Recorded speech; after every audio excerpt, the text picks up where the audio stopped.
if my skill set, if you're talking about my ring IQ and what I display in the ring, I feel like I am the best in the world. Moses Itauma versus Filip Hrgovic is now officially for the IBF World Title, and this changes everything. Now, before we talk about how this changes for Moses Itauma and Filip Hrgovic, and even for the whole of the heavyweight division, we have to talk about this article that broke the news. And as you can see here, it says that Moses Itauma and Filip Hrgovic will now clash for the vacant IBF World Title. Now, we go down here, and what's really interesting about this article is that it sort of talks about the fact that, initially the IBF had ordered Frank Sanchez to face Moses Itauma for the world title, but it seems that Frank Warren has come up with a solution here. And as you can see, as I am highlighting here, it says that Queensberry chief Frank Warren confirmed to the BBC they had paid Frank Sanchez a step-aside fee. And this is where Frank Warren makes, the statement about this. He says that we paid Sanchez some money.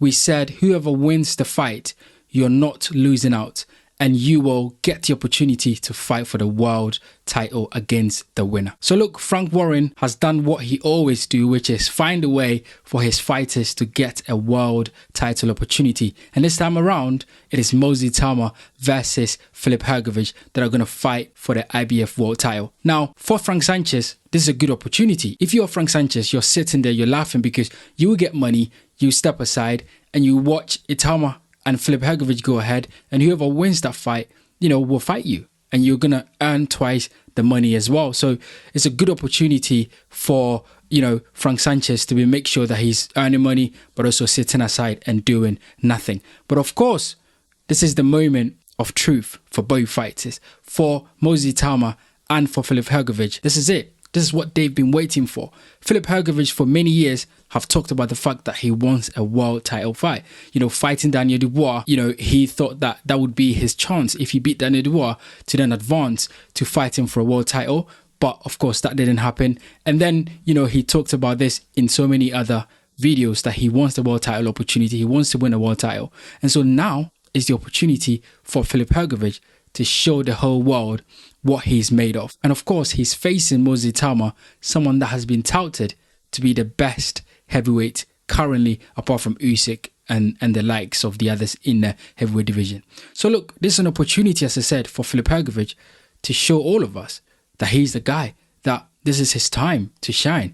Because if he beats Itauma, not only does he win a world title, Filip Hrgovic, all of a sudden everybody's talking about him. All of a sudden he's got the power to demand more money in the next negotiation. If he beats Itauma, all of a sudden he's beating the guy that everybody thinks, is going to be the future of the heavyweight division. This is a golden opportunity for Filip Hrgovic to maybe beat Itauma, defend the belt, win another belt, become a two-time world champion.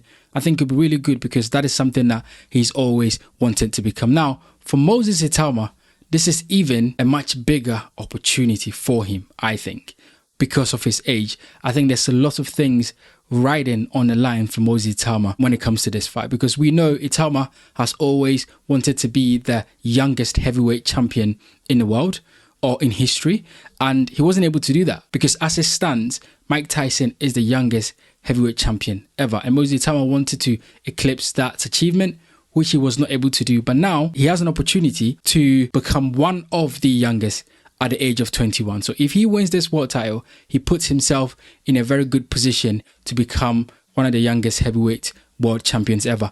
And look at the list here, right? So we've got top youngest heavyweight champions, and we've got Mike Tyson, who became a heavyweight champion at the age of 20 years and 4 months. You've got Floyd Patterson. Before Mike Tyson, Floyd Patterson was the guy, right? And he became a heavyweight champion at 21 years old. And then you've got Muhammad Ali. Ali became a champion when he was called Cassius Clay during that time, and that was 22 years old. And then you've got George Foreman, 25, Joe Louis, and so forth. So Moses Itauma has the opportunity to become, or to put his name in the stars, to put his name out there with the likes of, Mike Tyson and Ali and so forth, and George Foreman as one of the best young champions that we've seen in the heavyweight division. So look, it's a good opportunity. It's a great opportunity for both fighters.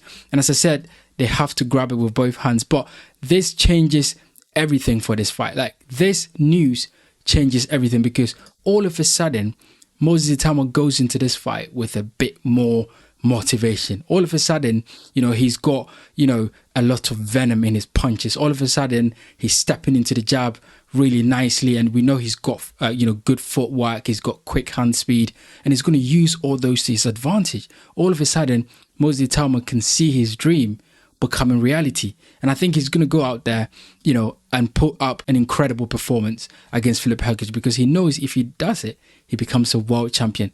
Now, for Filip Hrgovic, this is his opportunity to stop the young man and really stamp his authority on the heavyweight division. We know that he's got a good chin. We know that he can take a shot. We know that he's got a good engine. We know that he's got good boxing fundamentals. He's an Olympian as well. So Filip Hrgovic has got a lot of experience that he can bring this fight. So now all of a sudden, this fight becomes a really, really interesting fight. Not just a fight to win as a stepping stone for the heavyweight world champion, but actually the heavyweight world title fight that they're both waiting for. So do I think that this changes the approach to the fight? Absolutely. I think, Ben Davison and the team there with Moses Itauma, they will be looking to, sort of implement their style a little bit differently now, because for me, I've always thought that Moses Itauma cannot leave this fight, to the latter stage, because the longer this fight goes on, the more chance that Filip Hrgovic has to cause an upset, right? That's how I look at this fight, because I feel like if Moses Itauma is going to win this fight, he has to win this fight in the first 6 or 7 rounds. And for Filip Hrgovic, I feel like if he's going to win this fight, then he has to win this fight later on, because I feel like Moses Itauma is going to be really sharp. He's going to be on the bottom. He's going to be relentless. He's going to be punching with a lot of mean intention. So Filip Hrgovic has to be alert in the earlier stages of the fight. He has to weather the storm. He has to overcome the pressure that Moses Itauma is going to put on him. And if he can do that, then I think he can start to take over in the 8th or 9th and 10th round. If he cannot overcome the pressure earlier on that Moses Itauma is going to set, that he's going to bring in earlier on, then I think Filip Hrgovic is in serious trouble. And for Moses Itauma, as I said, he has to get rid of Filip Hrgovic as soon as possible, because the longer he leaves it in there, the more difficult this fight becomes. And Filip Hrgovic can use his experience that he's had so far in the pro game, and also that experience in the Olympics can really pay dividend to Filip Hrgovic in this fight. So look, it's a fascinating fight. It's young against, a veteran. It's one fighter that wanted to become one of the youngest heavyweight champion in the world versus someone that has always wanted to become a heavyweight champion. This is a clash that we all want to see, and I'm super excited about this fight. Guys, get in the comment section and let me know what you think about Moses Itauma versus Filip Hrgovic, now officially for the IBF World Heavyweight Title. What do you think about it? How do you think both fighters will now prepare for this fight? And how do you think that both fighters will approach this fight from the tactical point of view? Get in the comment section and let me know.